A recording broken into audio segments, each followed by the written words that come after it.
The broadcast is now starting. All attendees are in listen-only mode. Hello, everyone, and welcome to another Directions Mag Geospatial webinar. Today, sponsored by our friends at Rock Technologies. I'm Barbara Duke, Editor-in-Chief here at Directions Mag, joined by our webinar producer, Lynette Qualia. If you have any questions about your connection, just drop us a note in the chat. Thank you to the geospatial community for supporting us for the last 25 years. Catch more information, webinars, podcasts, and of course, the latest news and articles at directionsmag.com. We're going to be just 20 minutes today, so we are collecting your questions. Type those into the question box at any time during the webinar. The good folks over at Rock will follow up with you after today's session. Snap a photo of any favorite content on the screen with that camera button. We are recording today's webinar, so keep an eye on your inbox in the coming days for that recording, along with any other links and pertinent information. And we appreciate your opinions on the survey today. We are happy to welcome back our friend Jason Harris and Ryan Daly. They are ready to talk to you about solving those challenges that you are facing with cloud computing. So, gentlemen, welcome. We are glad to have you back with us today and excited to share the words with our audience. Welcome. Great. Thanks so much, Barbara. Appreciate it. Yep. Well, welcome, everybody. Again, this is, as Barbara said, this is going to be a quickie. So we're going to try to cover a lot of stuff in a short amount of time. So, make note of any kind of questions you might have, and definitely get in touch with us after the webinar. So let's blaze through this. We already saw me and Ryan, so let's get on, and I'll tell you a little bit, a little quick overview about Rock Technologies. All we do at Rock Technologies is architect, migrate, and manage ArcGIS enterprise systems in cloud environments. We have an incredible group of ArcGIS enterprise architects, cloud architects, and security experts that all come together as a team to bring this very specialized level of expertise to our clients. I'm not going to go over them all, but you can see we have all the accreditations and the certifications from Esri and all the cloud providers. But our most recent one, and the one that I'm very proud of, is our Kubernetes specialty designation from Esri. We were the first Esri partners to receive this, and as far as I know, as of today, I think we're the only Esri partner that actually has this designation so far. We did recently do a webinar on this topic with Directions Magazine, so if you have a chance, you can go check that one out too. But let's get on with it. Let's start. We're going to discuss, as we mentioned, the most commonly faced challenges during a cloud migration. So, without further ado, here they are. These are the big three. These are obviously not all of the challenges that we see, but for sure, these are the three most common ones. So first, we're going to talk about integrations with existing on-premise infrastructure. Then we'll go on to cover architecture and deployments of the new cloud system.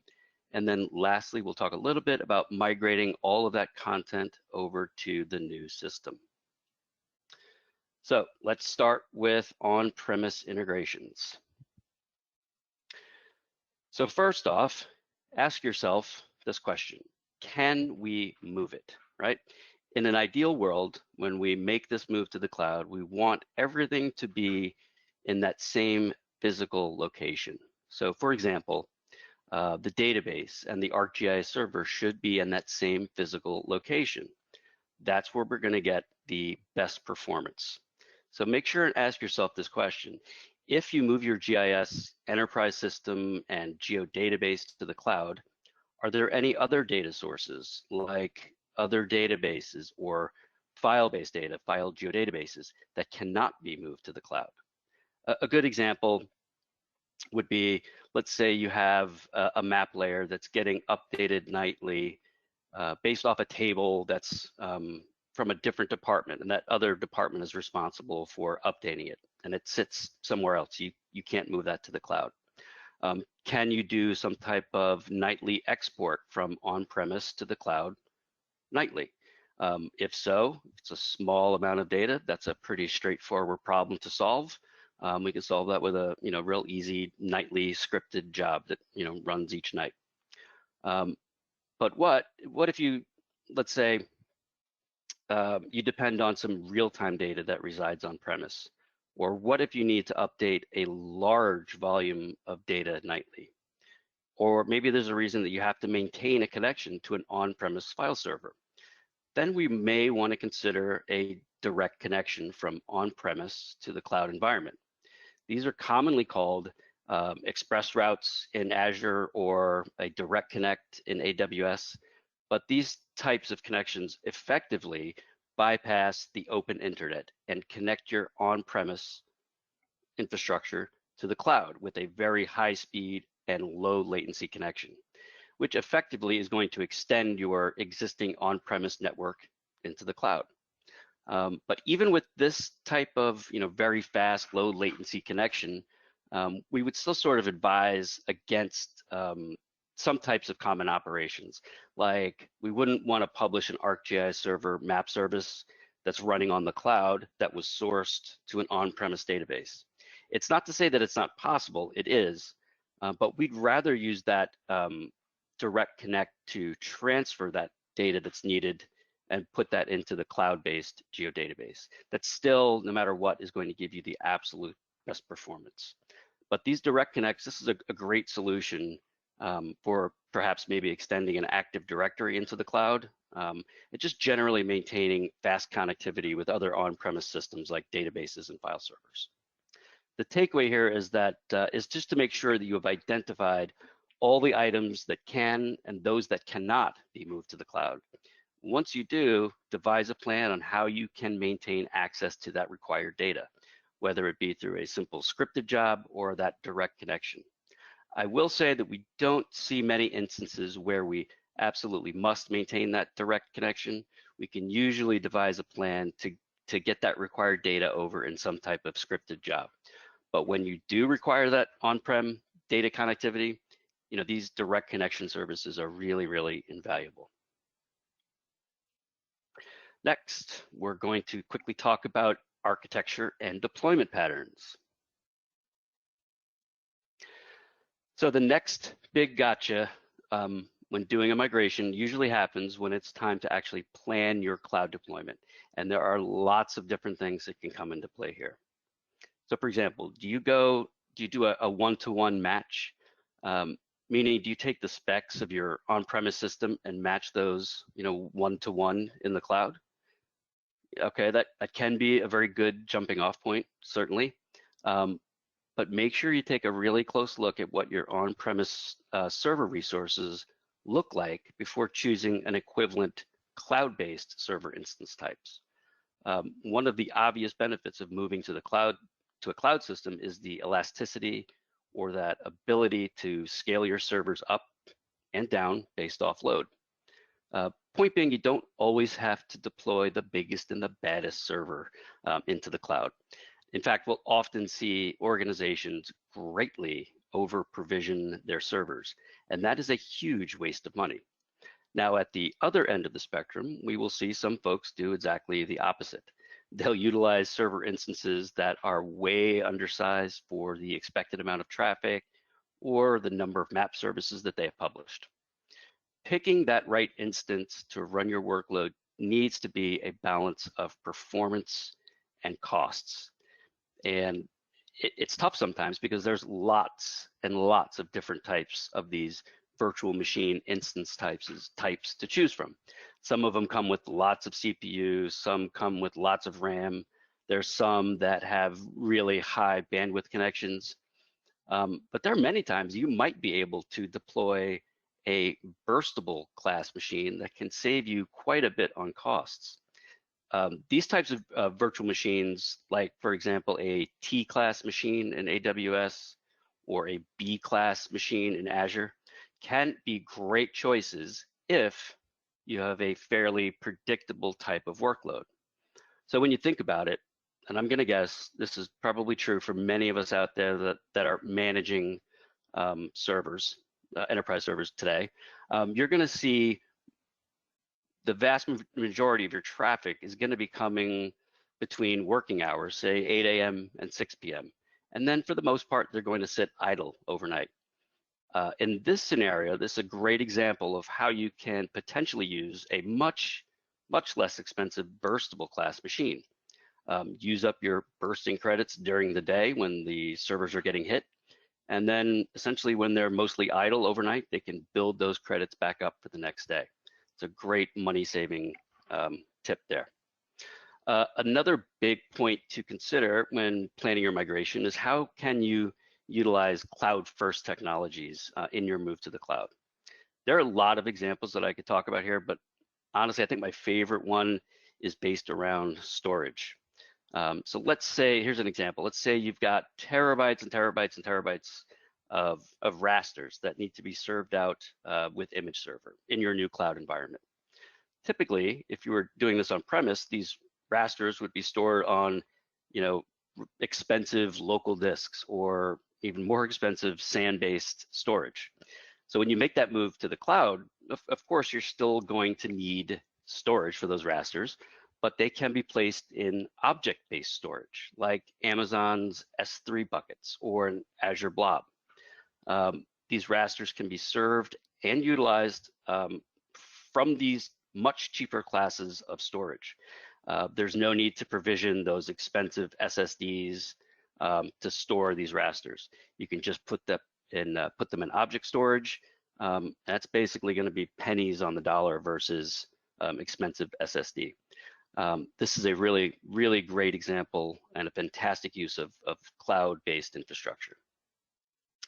Next, let's talk a little bit about how you deploy your new cloud system. And if you're new to the cloud, or if you aren't familiar with deploying a full Esri stack, then I would guess that many of you out there have probably played with one of the cloud builder templates. They're out there. I'm sure everybody's at least heard of them. Some have played with them. These are those kind of all-in-one configurations where you fill out some information and then it's going to deploy the enterprise for you. And I know that sounds great on paper, but when it comes right down to it, these are not the best options for a production environment. Speaking from some experience, when we get calls from folks, clients out there that need someone to come in and fix an existing Esri cloud deployment, I can tell you with a pretty high degree of certainty that 9 times out of 10, they were deployed with a cloud builder template. What it does is it tries to do everything for you, and it can do that. But what's happening in the meantime is you're losing out in really truly understanding on what's going on when we're relying on these cloud builder templates. So then when problems invariably arise, I think we all know that they will, people are stuck because they don't really have a full understanding of how that system was deployed, as it was all done sort of behind the scenes with a wizard-like interface. So maybe you're stuck and you go, did it deploy a load balancer for me? How is it forwarding my traffic? Did it put all of my servers in a public-facing subnet? These are issues that we run into all too often and more than you would think. But here's the good news. If you deployed your enterprise system into a well-architected framework, we'd already know the answer to these questions. So making sure that you have a solid framework in place, proper subnets, proper security policies, routing, it's absolutely critical to your cloud deployment being a success. This is a really big this is a really big topic. So let me take a couple more minutes.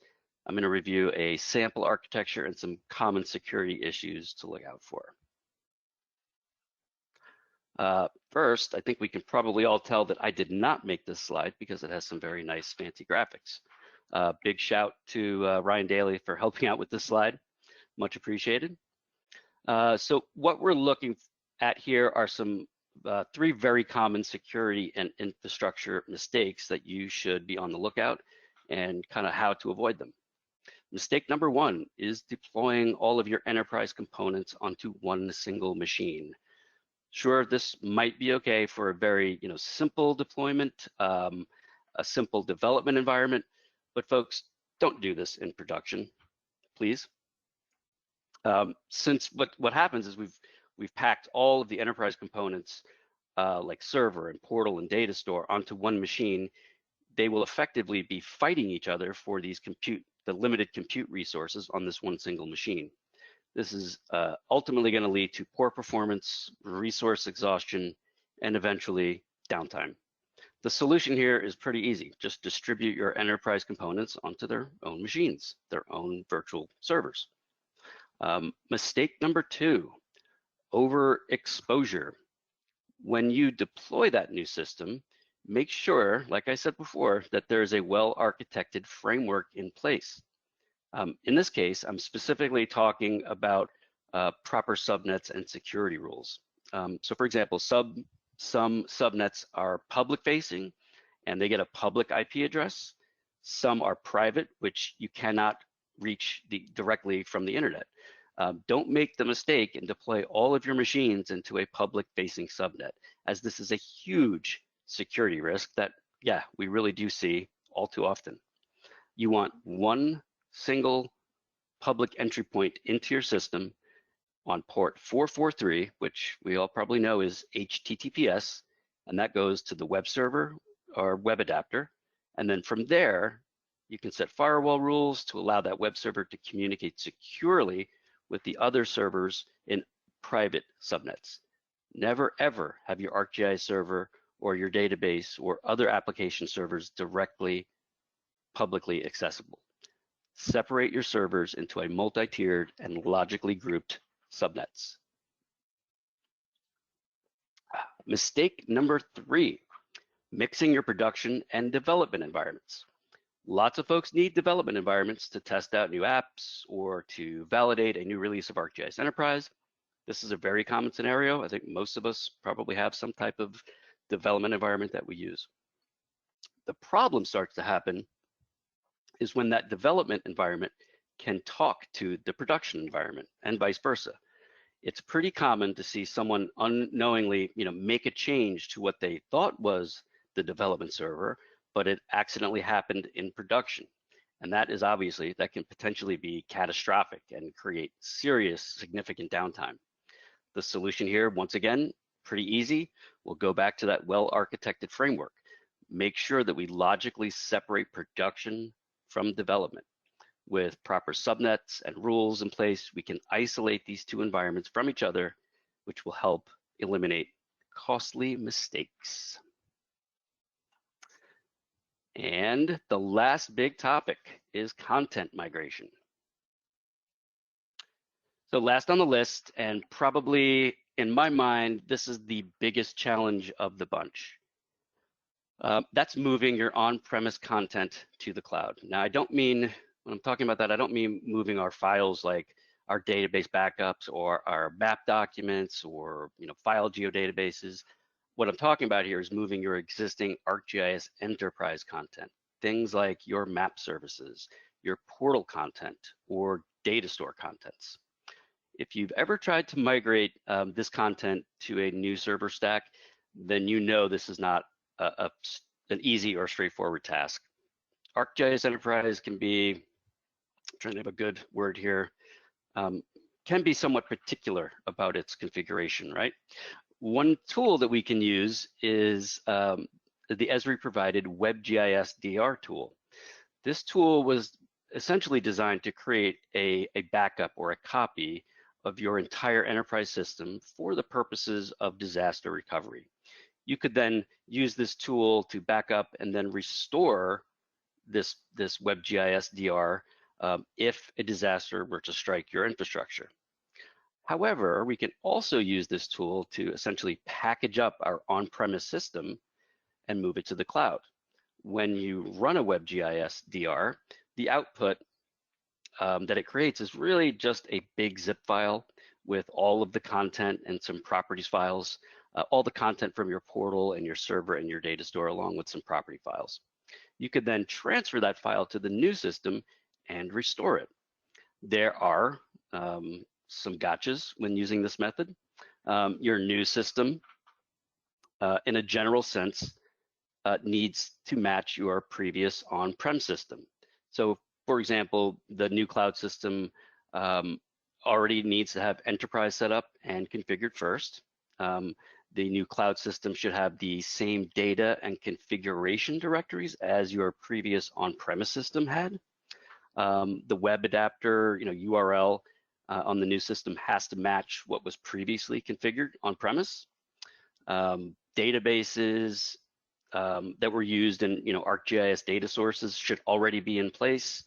That name of that database server needs to be the same, or you can alias it. Those are really just a couple of the caveats. I could go real deep on this one. If you're interested in really learning more about this method, you can drop me a note and I'll give you the full rundown on that. But there's a lot of caveats, but if used correctly, it can work. Another method that we can use is the lift and shift, right? There are many tools available to accomplish this, but in short, these tools will take a bit-for-bit copy of your existing machines on premise, and it will recreate or clone them into the cloud environment. It sounds simple, but because of the nature of an ArcGIS system, an enterprise system, there are some things that you would probably need to be careful with, mainly centered around an Active Directory if it's going to be a Windows-based system. Also, it brings over everything, warts and all, so stuff we might not want in our new system. To be honest, we don't utilize this method all that much because in the end, after long discussions about the different pros and cons with our clients, we usually settle on starting with a brand new, properly architected and empty enterprise system. This way we can get a fresh start and not have to worry about migrating all the junk that may have been accumulating on that on-premise system over the years. So when we start fresh, we can selectively republish the important map services, the ones we need. We can migrate portal content over as needed.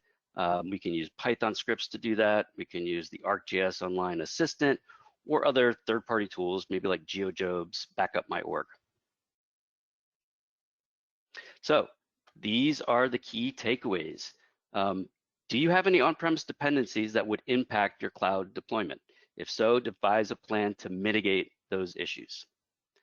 Next, choose your deployment method wisely and make sure that you have a secure and well-architected framework in place that can take advantage of cloud technologies. Lastly, you'll need to consider how to best migrate your enterprise content into the new environment, or perhaps consider starting with a fresh, brand new system that you can selectively migrate your content into. I know that was quick. I know we covered a lot. It's really just my hope that this gave you a good jumping off point, things that you should start thinking about if you're looking to make that move into the cloud. That's it. Really appreciate everybody joining. Check out the QR codes and the email on the slide there. Definitely get in touch. Sadly, I enjoy talking about this stuff, so always feel free to get in touch if you'd like to talk some nerd. Thank you, Jason. Really appreciate it. Well, folks, keep an eye on your inbox. We'll share this recording so you can revisit it, as well as pick up an attendance certificate.